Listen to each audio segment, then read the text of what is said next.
오늘은 대림절 네 번째 주일입니다.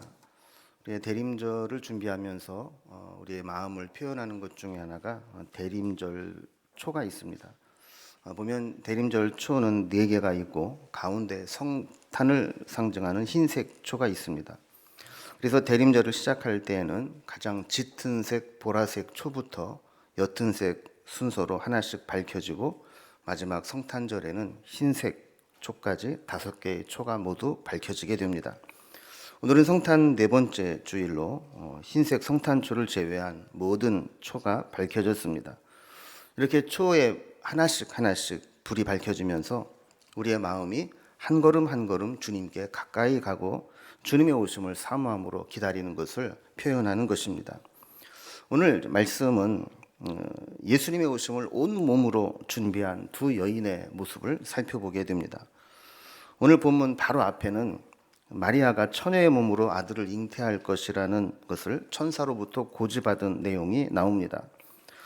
마리아가 요셉과 정혼한 상태임을 감안해 보면 당시 평균 초혼의 나이가 10대 중반으로 막 가임 연령기에 들어선 때로 알려져 있습니다. 마리아 입장에서 얼마나 두려운 소식입니까? 또 믿을 수 없는 일입니다. 천사는 믿지 못하는 마리아에게 그의 친족 엘리사벳을 봐라.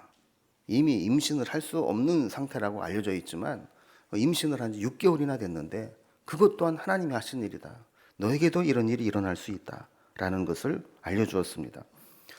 이 이야기를 하고 천사가 떠나간 후에 마리아는 즉시로 엘리사벳의 집으로 달려갔습니다. 예루살렘에서 약 서남쪽으로 4km쯤 떨어진 곳에 엔케렘이라는 동네가 있는데 여기로 달려간 겁니다. 지도를 통해서 보면 꽤 먼 거리입니다. 지금 마리아가 살고 있는 것은 저 북쪽의 갈릴리 지역의 나사렛이라는 동네이고 지금 엘리사벳이 살고 있는 것은 남쪽 유다의 예루살렘에서 서남쪽으로 약 4km쯤 떨어진 동네입니다. 이 거리가 약 160km 정도 되는데 남자 장정이 하루에 걸어서 30km 정도를 이동한다고 본다면 적어도 엿새 이상은 쉬지 않고 걸어가야 도달할 수 있는 먼 거리입니다. 이 먼 거리를 마리아는 마다하지 않고 빨리 달려간 것입니다. 지금도 엔케렘에는 이런 성경의 흔적들이 많이 남아 있습니다. 대표적으로 엘리사벳이 낳은 자가 세례 요한인데 이 세례 요한이 태어난 곳을 기념한 세례 요한 기념교회가 있습니다. 거기에 세례 요한의 동상도 그의 평소의 모습을 상징해서 만들어 놓았죠. 그리고 또 하나는 마리아와 엘리사벳이 만난 것을 기념한 마리아 방문 교회가 있습니다. 여기에도 엘리사벳과 마리아의 만난 동상이 있는데 누가 엘리사벳일까요? 엘리사벳이 6개월 먼저 임신을 했기 때문에 배가 부른 쪽이 엘리사벳입니다. 거기에 보면 마리아의 찬가가 벽에 기록이 되어 있는데 우리말 마리아 찬가도 벽에 기록되어 있는 것을 보게 됩니다. 자, 이렇게 마리아와 엘리사벳의 만남이 엔케렘에서 이루어지게 되었습니다. 이 두 여인의 공통점은 임신할 수 없는 상태에서 임신을 했다는 겁니다. 세상적인 기준으로 보면 매우 비정상적인 임신이었습니다. 노산과 초산에 대한 두려움을 만나서 나누었을지도 모릅니다. 한 사람은 불임된 지 오래된 노산이었고 한 사람은 결혼도 하지 않은 상태에서 얻게 된 초산이었습니다. 엘리사벳은 대서장의 사가랴의 아내입니다. 당시에는 자식을 하나님께 준 축복의 상징으로 여겼는데 이 주의 종의 가정에 생리가 끝날 때까지 자식이 없다는 것은 매우 무거운 마음으로 살아가야 했고 때로는 서름을 느끼며 살아야만 하는 상황이었습니다. 사람의 힘으로는 아이를 가질 수 있는 가능성이 제로입니다. 오죽하면 마리아에게 친족 엘리사벳의 임신 사실을 알리면서도 이거는 불가능한 일이다. 37절에 보면 대저 하나님의 모든 말씀은 능하지 못하심이 없느니라. 하나님의 말씀의 능력이 아니고는 엘리사벳이 아이를 가질 수 없는데도 불구하고 아이를 갖고 있다 알려준 것이죠. 1장 13절에 보면 하나님이 제사장의 직무를 감당하는 사가랴에게 나타나서 이렇게 이야기합니다. 사가랴여 무서워하지 말라. 너의 간구함이 들린지라. 내 아내 엘리사벳이 내게 아들을 낳아주리니 그 이름을 요한이라 하라 그랬습니다. 여기 보면 이 요한이 탄생 배경이 사가랴와 엘리사벳이 너의 간구함이 들린지라 이렇게 말씀한 것으로 보아서 기도의 응답으로 낳은 아들이라는 것을 알려주는 것입니다. 인간적으로는 이제 자식을 낳을 수 없는 상황이지만 그들은 지금까지 기도해 왔기 때문에 기도를 포기하지 않았고 계속 기도하다가 남 모르는 응답을 받게 된 겁니다. 그러나 임신을 했다고 해도 한편으로는 참 이게 기적적인 일이고 축하할 일이지만 한편으로는 주책이라고 하는 사람도 있을지 모릅니다. 만약에 제 아내가 임신을 했다고 하면 뭐라고 하겠습니까? 축하한다고. 아직도 금슬이 좋은 모양이라고 그럴까요? 뒤에 가서는 아마 주책이야, 주책. 손자보다 어린 아들을 낳았대. 세상에 이런 일이 나와야 되는 거 아니야? 이러면서 아마 흉을 볼지도 모릅니다. 그런데 사실 엘리사벳의 임신보다도 더 심각한 것은 마리아의 임신입니다. 정혼한 상태에서 남자와 동침하지도 않았는데 임신을 하게 된 겁니다. 좋게 표현하면 기적적인 임신이지만 나쁘게 표현하면 부적절한 임신, 부정한 임신으로 보이는 임신입니다. 율법으로는 돌에 맞아 죽어도 할 말이 없는 상황입니다. 이런 상황에서 마리아는 38절에 있는 말씀과 같이 주의 여정이오니 말씀대로 내게 이루어지이다 라고 수용했는데 대단한 용기와 결단입니다. 이 두 여인은 사실 둘 다 이상한 여인들입니다. 사람 자체가 이상하다는 게 아니라 지금 그들이 처한 상황이 이상한 상황입니다. 그런데 이 이상한 여인들 둘이 만나서 이상한 만남으로 끝나지 않고 매우 특별한 만남으로 발전을 합니다. 어떻게 특별한 만남이 되었는가?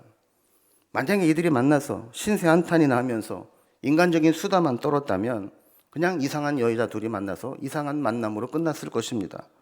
그러나 그들은 하나님이 하시는 일들을 바라보았습니다. 자신들에게 일어난 이상한 일들을 하나님의 관점에서 바라보기 시작했습니다. 그리고 깨닫게 됩니다. 평범한 사람들도 하나님의 손에 붙잡혀 쓰임받게 되면 특별한 사람이 된다라는 것을 확인하게 됩니다. 여기서 우리는 중요한 사실을 깨닫게 됩니다. 우리가 큰 은혜를 받거나 하나님의 큰 소명과 비전을 받게 되었을 때 그것을 믿음이 없는 사람과 이야기하면 바보 취급을 받고 이상한 사람, 미친 사람처럼 여김을 받습니다. 그러나 믿음의 사람과 만나서 이야기를 하면 하나님이 주신 꿈이 현실이 되고 하나님이 주신 비전이 나를 통해 이루어지는 역사를 나타내게 되는 겁니다. 우리는 누구를 만나서 어떤 이야기를 하느냐가 이렇게 중요합니다.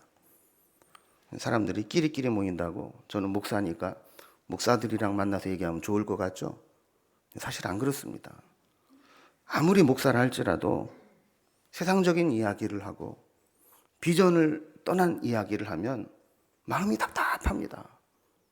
그러나 평신도라 할지라도 하나님을 사랑하는 사람, 하나님의 꿈을 품고 살아가는 사람, 주님께 헌신된 사람을 만나서 이야기를 하면 얼마나 마음이 행복하고 기뻐지는지 모릅니다. 이 마리아와 엘리사벳은 둘이 만나서 하나님의 꿈과 원대한 계획을 확인하면서 엄청난 기쁨을 느끼게 된 겁니다. 마리아를 만난 엘리사벳에게 성령이 임합니다. 그의 대화를 보면 마리아가 천사의 이야기를 들었을 때 예수님이 즉시 잉태된 것을 알 수 있습니다. 그래서 엘리사벳은 마리아를 보면서 성령의 충만함으로 이렇게 외칩니다. 여자 중에 내가 복이 있으며 내 태중의 아이도 복이 있도다. 지금 임신했는데도 불구하고 성령께서 엘리사벳에게 감동을 주어서 마리아의 태중에 뭔가 일이 일어나고 있다는 것을 알게 하신 것이죠. 그리고 성령의 감동으로 이렇게 이야기합니다. 내 주의 어머니가 내게 나오니 이 어찌 된 일인가 그랬어요. 마리아를 가리켜서 뭐라고 그랬느냐? 내 주의 어머니라는 거예요. 나이로 봐도 한참 아래 사람인데 내 주님이 그 태중에 있기 때문에 내 어머니다. 이렇게 예언을 한 것입니다. 성령께서는 엘리사벳의 태중에 있는 요한의 태동을 통해서 하나님이 특별한 만남을 축복하고 계심을 나타내셨습니다.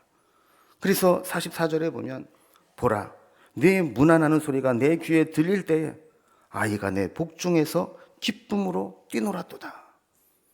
아이들이 뱃속에서 태동이라는 걸 하지 않습니까?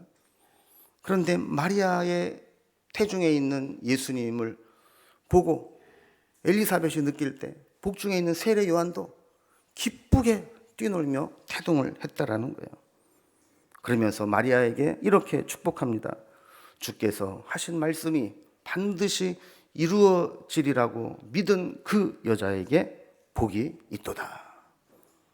아무나 수용할 수 없는 일이지만 믿었을 때 하나님의 아들을 잉태하게 되었고 그 여인이 복되다라고 이야기를 한 겁니다. 이렇게 엘리사벳과 마리아의 특별한 만남을 통해 천사가 자기에게 한 말씀이 하나님이 자기를 통해 하시는 일을 나타내고 있다는 확신이 든 마리아는 하나님께 찬송을 드립니다. 그동안 마리아가 얼마나 혼란스러웠겠습니까? 야, 내가 정혼한 상태에서 정혼한 남자와 관계도 안 맺었는데 임신을 하다니 어떻게 받아들이나 무척 두려움이 있었을 겁니다. 그런데 엘리사벳과 만나서 성령께서 하시는 말씀을 들으면서 아, 이것이 하나님이 하시는 일이구나, 이것을 깨닫게 되었을 때 찬송이 터져나오게 된 겁니다. 사실 마리아의 임신은 감당하기 힘든 일입니다. 사회적 비난을 감수해야 됐고 잘못하면 요셉에게 파혼을 당해야 했습니다. 더욱이 악한 영이 하나님의 아들을 그냥 두지 않을 것은 자명한 일이었습니다. 그러나 마리아는 태중에 있는 아이가 하나님의 아들이라면 하나님이 반드시 이 아이를 지킬 것이라는 믿음을 갖게 된 겁니다. 그러면서 지금 내가 이상한 임신을 한 게 아니구나, 하나님이 이 임신을 통해서 내가 감당하기 힘든 엄청난 일을 이루고 계시는구나, 이것을 깨닫게 된 겁니다. 이런 상태에서 부른 노래가 오늘 46절에서 55절까지 나오는 마리아의 찬가입니다. 가슴 벅찬 심정으로 부른 노래입니다.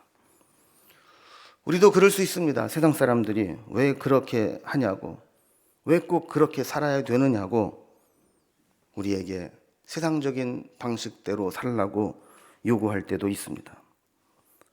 우리는 그 길이 옳은 것이라고 믿고 시작을 했는데 현실적으로 어려움에 부딪히게 되면 우리는 흔들립니다. 이게 하나님의 뜻이라고 믿고 갔는데 이게 아닌가? 잘못된 것인가? 내가 바른 길을 가고 있는가? 흔들리게 되죠. 그러다가 말씀을 듣거나 믿음의 사람들을 통해서 그것이 옳다는 확증을 받게 되면 우리는 다시 용기를 얻고 힘을 얻게 됩니다. 그것이 성령이 주시는 확신이고 말씀으로 확증되고 하나님의 위로하심이 더하게 되면 마음 깊은 곳에서 터져나오는 찬송이 나오게 되는 겁니다. 이게 마리아의 찬가였습니다. 그녀가 고백한 하나님은 파격과 반전의 하나님이셨습니다. 세상의 상식을 깨트리고 하나님의 방식대로 하나님의 구원 계획을 이루시는 놀라운 일을 경험하게 된 것입니다. 마리아의 찬가는 크게 세 부분으로 나누어집니다. 먼저 첫 번째는 그녀가 찬송하는 이유를 이야기합니다. 이 찬송의 핵심은 자기처럼 비천한 여정을 통해서 하나님이 놀라운 일을 행하심으로 후대의 모든 사람이 나를 복된 여자라고 부르게 만들어 주셨다라는 겁니다. 나사렛 시골, 아무도 기억해 주지 않는 시골 소녀에게 이 엄청난 일이 이루어졌다라는 겁니다. 46절에 48절을 보면 내 영혼이 주를 찬양하며 내 마음이 하나님 내 구주를 기뻐하였음은 그의 여정의 비천함을 돌보셨음이라. 보라, 이제 후로는 만세 나를 복이 있다 일컬으리로다 그랬습니다. 마리아는 하나님을 기뻐하며 찬양합니다. 자신의 비천함을 돌보시고 그 비천함을 뛰어넘어 만세의 복이 있는 여인으로 만들어 주셨습니다. 우리가 소위 말하는 신분 상승이라고 한다면 이보다 더 놀라운 신분 상승은 없는 겁니다. 사실 우리도 그렇지 않습니까? 본질상 진노의 자녀였던 우리가 하나님의 자녀가 되어서 하나님께 구하고 기도할 수 있게 된 것, 이것 자체가 우리가 찬송해야 되는 이유가 되는 겁니다. 두 번째로 마리아 찬가의 내용은 그를 통해 태어나실 예수님은 세상의 공평과 정의를 시행하시는 분이라는 겁니다. 마리아도 성령의 감동을 받아 자기의 태를 비워 오실 예수님이 어떤 일을 하실 것인지를 예언합니다. 51절에서 53절에 보면 그의 팔로 힘을 보이사 마음의 생각이 교만한 자들을 흩으셨고 권세 있는 자를 그 위에서 내리치셨으며 비천한 자를 높이셨고 줄이는 자를 좋은 것으로 배부르셨으며 부자는 빈손으로 보내셨도다 그랬습니다. 세상 사람들은 잘난 사람, 권세 있는 사람, 부자를 좋아하고 그들을 따릅니다. 그러나 주님은 교만한 자를 흩으시고 권세 있는 자를 내리치시며 부자를 빈손으로 보내시는 분이라고 했습니다. 반대로 비천한 자를 높이시고 줄인 자는 좋은 것으로 배부르십니다. 주님은 겸손한 자, 갈급한 자, 비천한 자, 주의 은혜를 사모하는 자에게 임하셔서 그에게 은혜를 베푸시는 분임을 고백하는 겁니다. 마지막 세 번째로 마리아의 찬가는 조상들과의 언약을 자신을 통해 지키고 계심을 확인하는 것입니다. 자신의 태를 통해 오실 예수님의 구원은 즉흥적인 사건이 아니라 오래전부터 조상들에게 약속하신 말씀의 성취라는 것입니다. 54절과 55절을 보면 그 종 이스라엘을 도우사 긍휼히 여기시고 기억하시되 우리 조상에게 말씀하신 것과 같이 아브라함과 그 자손에게 영원히 하시리로다 하니라 그랬습니다.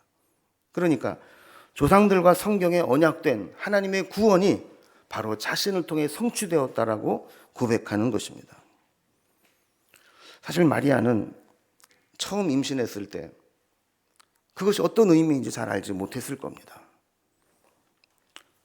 펜타토닉스라는 그룹에 Mary Did You Know라는 노래가 있습니다. 마리아여 아셨나요? 그대를 통해 태어날 아이가 장차 어떤 인물이 될지 그대는 아셨나요? 라는 노래입니다. 그 가사가 참 은혜스럽습니다. 한번 제가 읽어드리겠습니다. 마리아여 그대는 아셨나요? 당신의 아기가 어느 날 물 위를 걷게 될 거라는 걸. 마리아여 그대는 아셨나요? 당신의 아기가 세상 모든 자녀들을 구원할 것이라는 걸. 그대는 아셨나요? 당신의 아이가 그대를 새롭게 하기 위해 왔다는 걸. 당신이 낳은 이 아이는 당신을 구원할 거예요. 마리아여 그대는 아셨나요? 당신의 아이가 눈먼 자를 눈뜨게 할 것이라는 걸. 마리아여 그대는 아셨나요? 당신의 아이가 폭풍을 잠잠케 할 것이라는 걸. 그대는 아셨나요? 당신의 아이가 천사들이 거닐던 곳을 걸었다는 것을. 당신의 아이에게 입 맞추는 건 하나님의 얼굴에 입을 맞추는 거예요. 마리아여 그대는 아셨나요? 눈먼 자는 보게 되고 듣지 못하는 자는 듣게 되며 죽은 자는 다시 살겠네. 저는 자는 뛰게 되며 벙어리는 말하게 되어 어린 양을 찬양하겠네. 마리아여 그대는 아셨나요? 당신의 어린 아기가 모든 만물의 주인이라는 걸. 마리아여 그대는 아셨나요? 당신의 아이가 장차 모든 나라를 다스리게 되리라는 걸. 당신의 아이가 천국에 흠없는 어린 양이라는 걸.